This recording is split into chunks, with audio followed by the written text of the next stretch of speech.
Greetings, Lord, ladies, and everything between. Today, let's talk about the newly released Mortal Kombat 2 movie. By the way, don't consider this a review, this is more my thoughts on the movie freshly after watching the film once, and my thoughts may change when I get to watch the movie again. For those of you who don't want any spoilers, my thoughts on the film is that the film is pretty good to great. In my opinion, the film is definitely not overhyped, it's appropriately hyped. In all fairness, the game characters felt like they were very good adaptations of their game counterparts in both design and personality, and any changes were explained really well if you gave it more than 2 seconds of thought, and her basic media comprehension skills. The fight choreography was done really well as the decisions on who was fighting who, as it never really felt as if a character won because the plot said you have to win, or lost because again that character had to win to make the plot progress. They felt like they were decided really well, and they won more because of skill, better use of environment, or just making an episode of Jump Kaisen. And the sets, they were amazing. If they were recreating a stage from the game, you knew what stage it was practically immediately.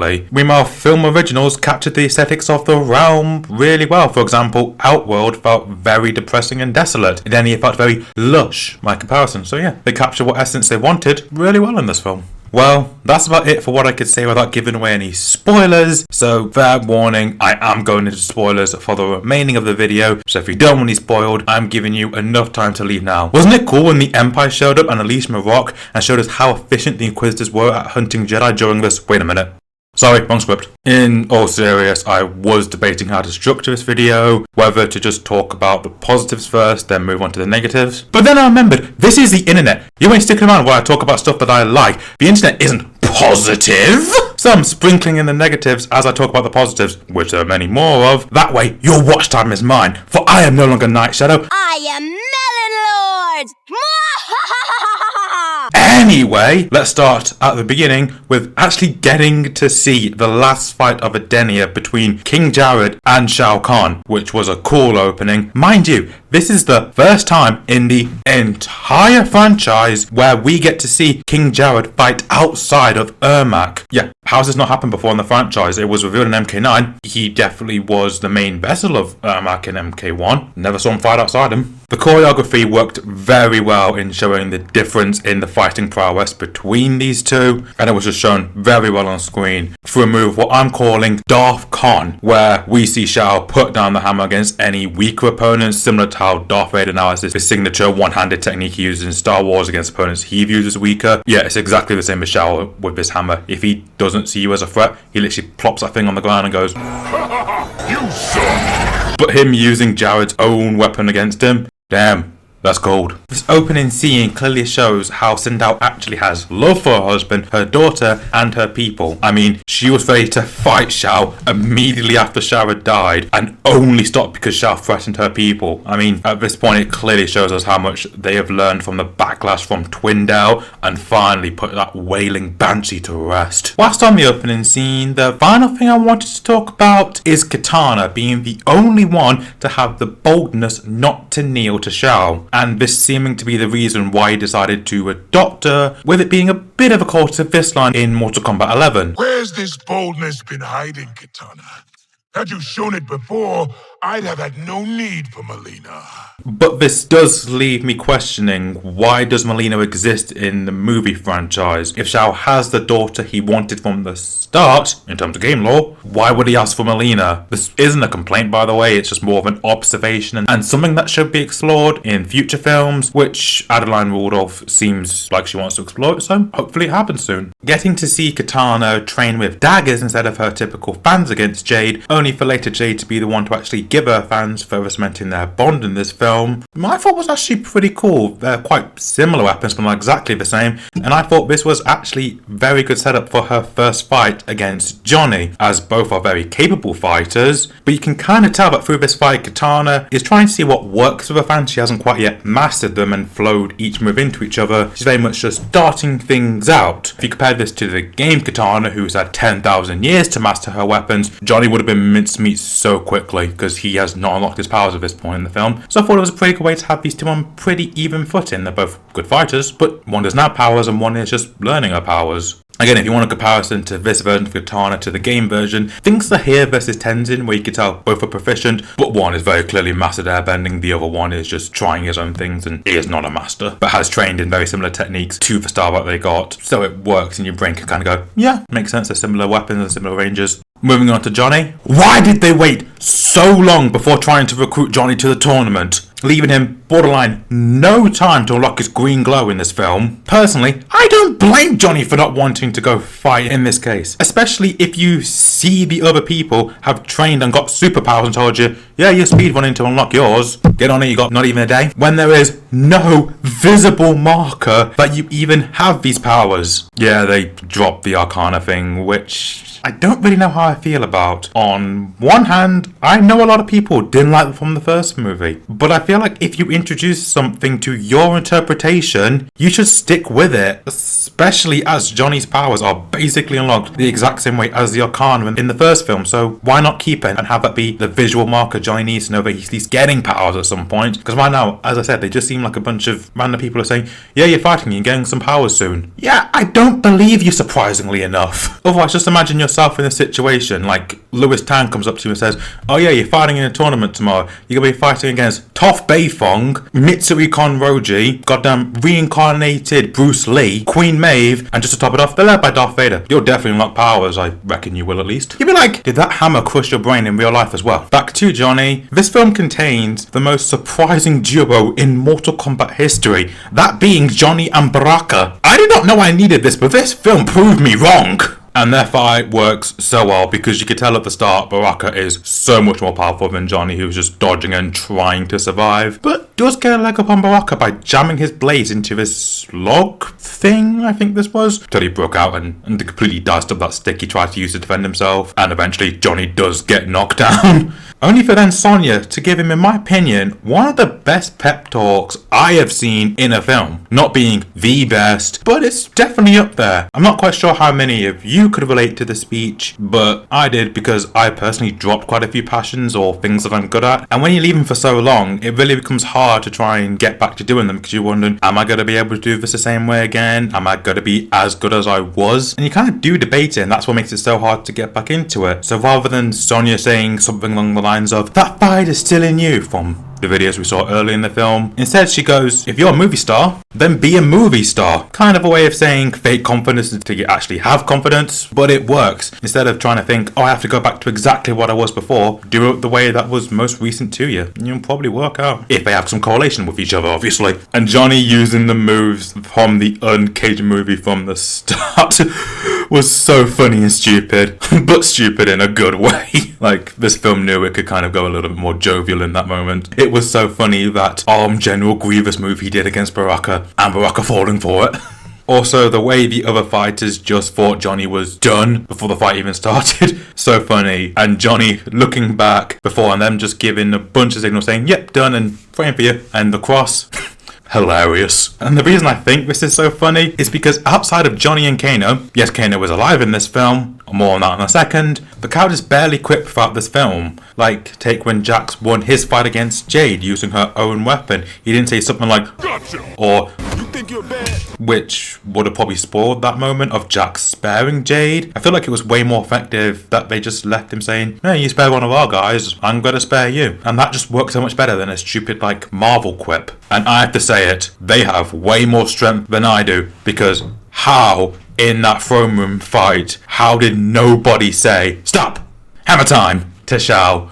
I mean, generally, as a proven, I would have so put that joke in there. Not sure why, probably would have in the moment. Glad they had the strength not to. Also, when Liu Kang summoned those two dragons behind him, instead of thinking, oh cool, this is a reference back to his fatality in MK1, I thought of Rana and Shah from Avatar The Last Airbender. I mean, they're similar dragons, but Not quite sure why that entered my head in the equation. Anyway, back to Kano and the two other characters that got resurrected from the first film, and for once in Mortal Kombat history, they actually showed us the differences in the resurrection styles. For instance, Kano had what I think is probably the simplest resurrections, where the body is basically restored to the point that the soul can inhabit it again, but it doesn't fully repair the body, as Kano was missing the eye that Sonya punctured with a gnome until Quan Chi made him a new one. But the spell was basically just to bring him back to life enough so he was functional to get the amulet, which he had on hand. But he wasn't under any brain control or anything like that. The second was Bihan into a wraith. This type seemed to be done when the body isn't able to be retrieved, and when coming back as a wraith, the user also seems to be able to change their powers, because of course he got his new iconic shadow powers, which you could almost say are a dark reflection of how he died in the first film, where he died due to being 2v1'd, him against Cole and Scorpion. So what's the best way to make sure you're not outnumbered again? Yep, have your own shadow fight for you. And just saying this now, the fight between Bihan and Hanzo was awesome to watch. The power and the stage kept this from feeling too samey, as in it was in the Nether and the shadow powers changed. Obviously the fire powers were the same. And you could almost say this was more Scorpion's domain over Bihan's, as he throws over an entire gym. Along with Cybot being a very good wild card, as one second he was preventing Johnny and Kano from getting to the amulet, the next he was helping Bihan fight against Scorpion. And it definitely seemed that Cybot was much more durable than the versions of him that are in the game, which pretty much go down in one hit. But unlike Bihan in the games, the movie version only seems to be able to summon one shadow, while the game is capable of summoning an army. So it's a bit like, what do you want more of? Do you want an infinite battle droid army, or do you want a clone commando with you? And finally, while we're on the Nether,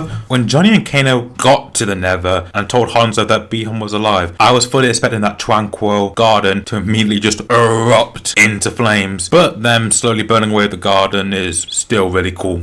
Or burning hot. The third and final form of resurrection is making someone into a revenant. This one involves fully healing the body, but corrupting the soul and brainwashing the person that's being brought back in order to make them loyal to whoever the necromancer wants them to be loyal to. So in this instance, it was Shao Kahn. The two revenants in this film were Kung Lao and Sindel. Let's talk about Kung Lao first. And I am so glad they didn't go down the route with Liu Kang just immediately giving up on Kung Lao when they first started fighting after he slashed Raiden. Liu knows that Lao wouldn't have done that if he wasn't corrupted, so I'm glad they didn't go, "You're lost, I need to instantly kill you." And furthermore, in this fight you can kind of tell that for a while Liu Kang seems to hold back and tries to break through to Lao, but gets to a point where he has to finish him with the exact same fatality that Lao uses against Nitara in the first film. And on that point, did anybody else notice that Kung Lao was significantly less creative in this fight? He was borderline running on not exactly instincts, but there was nothing like he could have thought, oh, I could do this against Liu Kang that he hasn't seen before. No, he just kind of threw the hat around the whole stage and maybe a couple of teleports, but that was about it. And those were the only times that a hit actually landed on Liu Kang. But other than that, nothing seemed that new. You can see this much more in the fight between Sindel and Sonya in the tournament, as Sindel doesn't try to use her hair to restrain Sonya and let one of the spikes deal with her immediately. No,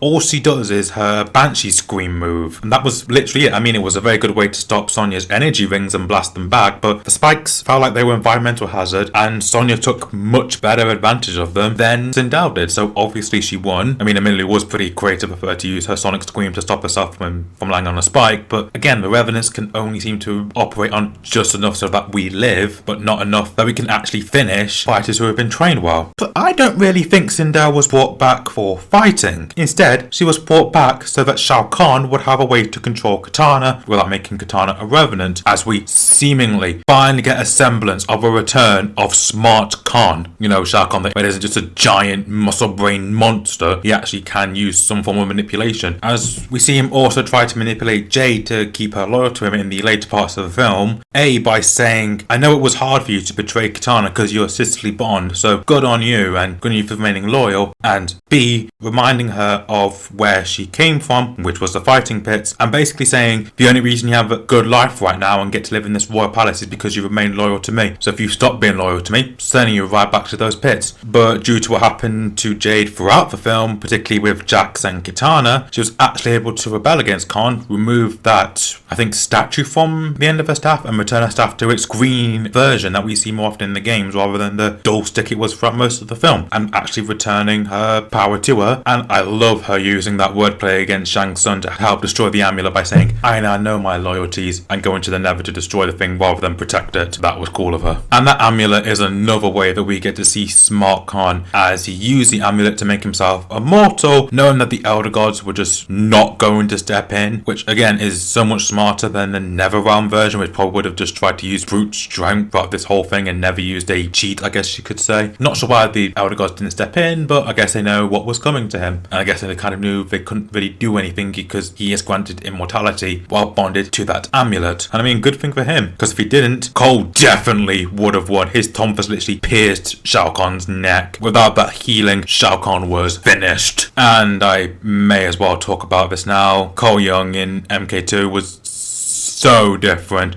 to the Cole Young from the first movie. At the end of the first film, Cole was the one making the plans to defeat the Outworlders. He was the one dividing them up to who they could fight, and he seemed to inspire the others around him after he unlocked his powers. But in this film, he just seemed to be there, I guess, because of obligation. I definitely think he really should have gone with Sonya and Raiden to recruit Johnny, or at least he should have been the one to relate to Johnny, because both their stories are quite similar. And it would have been better for Cole to say something like, I get it, you didn't choose to fight in this tournament, but now you can choose to stay here and train yourself and maybe unlock your power before you go into these fights, so you at least have a chance, or at least maybe find a way to use this power against your first opponent. But all he really said was, now look here, me bucko. You are here and you have to compete. I've already told my wife and daughter that I may never return, and I'm completely happy with that, so get on board, buddy. You're coming. And the friend I went to see this film with literally said it really well. He also just seemed to be there to just do a few hot guy poses, which, I mean, looking at Lewis Tan, I get, but still, you need him to be a character. So when his skull was caved in, the only thing you really felt was the hatred and victory or the writers had towards Cole. Hopefully he gets a bit better treatment in the next film,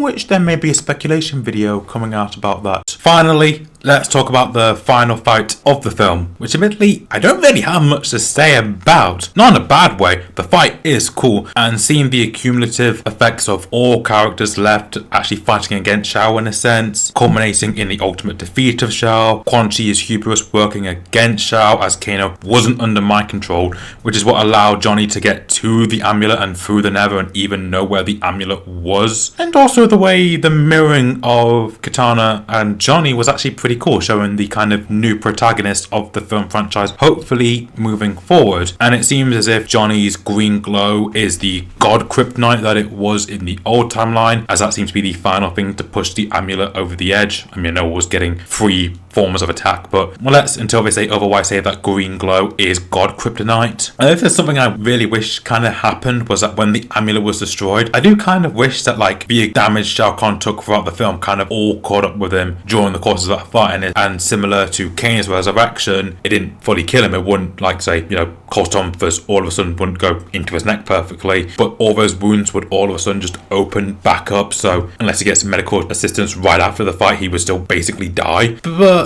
this is again an observation from my personal taste, but what they did was pretty good. Then Kitana using the sash from her dad to help defeat Shao was a really cool idea and executed very well. We see her do something similar to Jade, and I like how again her dad can somewhat be said to come back and help her during here. And that final move could have been right out of the games. That's her next fatality. So simply done and so well fitted for the character. And that closing scene set up pretty nicely the plot for the next movie. Let's hope we won't be waiting long until the next installment. And with that, that covers my personal thoughts on the newly released MK2 movie. So now I'd like to hear your thoughts in the comment section down below. What do you think? Do you agree with my opinions? Do you don't agree? Let me know in the comment section down below. And while you're down there, if you think I deserve it, leave a like on the video. And if you want to hear from me again, subscribe to the channel. And with that, goodbye.